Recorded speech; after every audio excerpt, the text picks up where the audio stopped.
안녕하세요. 캄보디아 아동교연 르미르커 벌빨 센터에서 사역하고 있는 수치입니다. 오늘은 김수현 집사님께서 후원하시는 나스레닛 가족의 생활 모습을 함께 만나보겠습니다.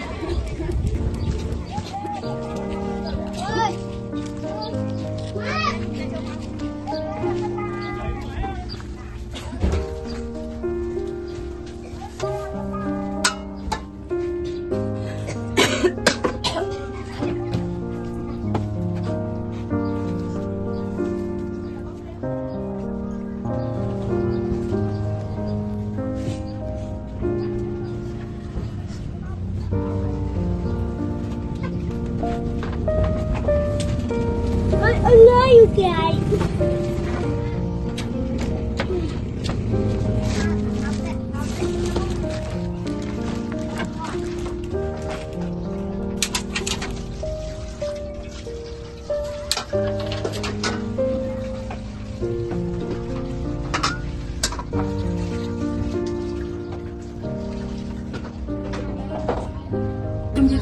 ខ្ញុំឈ្មោះសៃមុំម៉ាក់របស់សៃនេះរាល់ថ្ងៃខ្ញុំលុបបន្លាយពួកខ្ញុំធ្វើការបានទេយើងក៏បន្លាយស្រាប់ថ្ងៃខ្ញុំកាន់តែជួយជួបខ្ញុំក៏មកកន្លែងទេគឺការអត់ចាដល់អត់ចាមកឆ្ងាយក៏អត់ចាឥឡូវខ្ញុំជឿវាជានៅក្នុងខ្លួនហើយប្រាក់ខែលុយចំណូលខ្ញុំរកបានតិចខ្ញុំជឿលុយគេទិញបន្លាយហើយឥឡូវខ្ញុំលក់អត់បានតែខ្ញុំរកបានមកហូបបានតិចទៅថ្ងៃខ្ញុំរកបាន120,000ជាងហើយដាក់បាន50000ទៅតែបើរកអត់បានបានถึงតែ20000ហ្នឹងអត់ធំហើយបានถึง20000ជាងហើយជឿពេលបានចេះទៅទិញឆ្នាំទៅអស់ទៅយប់ឡើងខ្លាំងខ្លួនជឿខ្ញុំជឿអីផឹកឡើងយកប្រាក់ចំណូលសន្តិទៅទិញទៀតទៅខ្ញុំអត់មានគ្រួសារទេខ្ញុំជាស្ត្រីម៉ែហើយជើងក៏ពិការកូនកាន់តែទូចកូន2នាក់ហើយស្រីនេះគាត់បានចូលរៀនហើយតែខ្ញុំអត់មានលុយមកសាលាគេខ្ញុំអត់បានផងទៅរៀន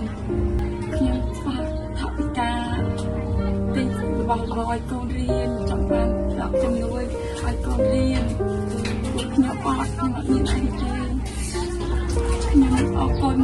ម្ចាស់ជំនួយដែលជួយខ្ញុំឡងមកដែលឃើញខ្ញុំពិបាកខ្ញុំអរគុណសូមព្រះអង្គថែសារអរម្ចាស់ជំនួយទាំងអ្នកគ្រូអីជួយដល់ខ្ញុំដែលកំពុងតែពិបាកខ្ញុំបានជួយទៅណាក៏ឲ្យខ្ញុំពិបាកហើយខ្ញុំអរគុណអ្នកជំនួយសូមព្រះសូមថែសារគាត់ជួបតែរឿងល្អអរគុណព្រះអង្គ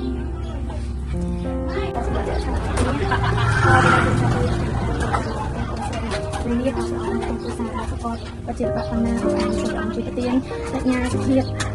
សម្រាប់ក្រុមគ្រួសារគាត់ក៏ដូចជាស្រីនេះដែលគាត់នៅតូចដល់អង្គសម្រាប់ទានបញ្ញាសុភាពសម្រាប់គាត់ហើយនឹងកូនក៏សូមឲ្យថាសម្រាប់ឪពុកម្ដាយតាយាយរបស់គាត់គាត់កំពុងតែជាខ្លួនអត់ដល់ជួយព្យាបាលជំងឺរបស់គាត់បានធម្មតាឬក៏មានសុខភាពអត់ធម្មតាគុំចាស់ឬក៏គាត់ដែលជួយចំណែករបស់បើ